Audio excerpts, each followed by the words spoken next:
வணக்கம் மக்களே. இந்த வீடியோல நம்ம ஒரு சோகமான செய்தி தான் பார்க்க போறோம். ஐயோ கடவுளே, தமிழகத்தை உலுக்கிய ஒட்டுமொத்த ரசிகர்களும் அரசியல் பிரபலங்களும் பார்த்தீங்கன்னா இந்த சம்பவத்தை பார்த்து ரொம்பவே அதிர்ச்சி அடைந்து போயிருக்காங்க. வாங்க என்ன தகவல்னு இந்த வீடியோல முழுமையாக பார்த்து தெரிஞ்சுக்கலாம். அதுக்கு முன்னாடி நம்ம சேனலை சப்ஸ்கிரைப் பண்ணாதவங்க எல்லாம் சப்ஸ்கிரைப் பண்ணிக்கோங்க. பெல் பட்டன் சிம்பல் அமைக்கி நம்ம சேனலோட நோட்டிபிகேஷனை எனபிள் பண்ணிக்கோங்க. நாங்க போடுற வீடியோ பார்த்தீங்கன்னா உங்களுக்கு உடனுக்குடனே வந்து சேருவோம். வாங்க என்ன தகவல்னு இந்த வீடியோல முழுமையாக பார்த்து தெரிஞ்சுக்கலாம். ஒட்டுமொத்த இந்தியாவையும் இந்திய மக்களையும் உலுக்கிய ஒரு சோகம் நிகழ்வு தான் இப்போது அரங்கேறியுள்ளது. இதை பார்த்த அரசியல் பிரபலங்கள், அந்த பகுதியில் உள்ள பொதுமக்கள் எல்லாருமே இறங்கி ரொம்பவே கண்கலங்கி அழுதுருக்காங்க.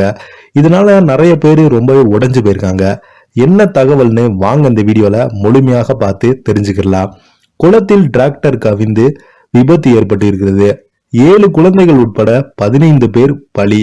கங்கையில் புனித நீராடி சென்ற போது நிகழ்ந்த சோகம் அதிர்ந்து போன ஒட்டுமொத்த இந்திய மக்களும்.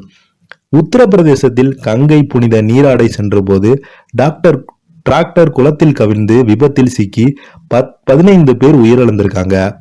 காஸ்கஞ்ச் மாவட்டத்தில் சாலையில் சென்று கொண்டிருந்த டிராக்டர் ஒன்று சாலையோரத்தில் இருந்து குளத்தின் கவிழ்ந்து விபத்துக்குள்ளானது. இந்த விபத்தில் 7 குழந்தைகள் உட்பட 15 பேர் உயிரிழந்திருக்காங்க. மேலும் சிலர் பலத்த காயங்களுடன் மீட்கப்பட்டு சிகிச்சைக்காக மருத்துவமனையில் அனுமதிக்கப்பட்டிருக்காங்க என்ற செய்தி வெளியாகியுள்ளது. காஸ்கஞ்ச் மாவட்டத்தில் உள்ள கங்கை நதியில் புனித நீராடுவதற்காக சென்ற போது இந்த விபத்து ஏற்பட்ட உயிரிழப்புகள் நிகழ்ந்துள்ளது. பெரும் சோகத்தை ஏற்படுத்திய இந்த சம்பவத்தில் உயிரிழந்தவர்களின் குடும்பத்திற்கு ஆழ்ந்த இரங்கலையும் ஆறுதல்களையும் உத்தரப்பிரதேச மாநில முதலமைச்சர் யோகி ஆதித்யநாத் தெரிவித்துள்ளாங்க.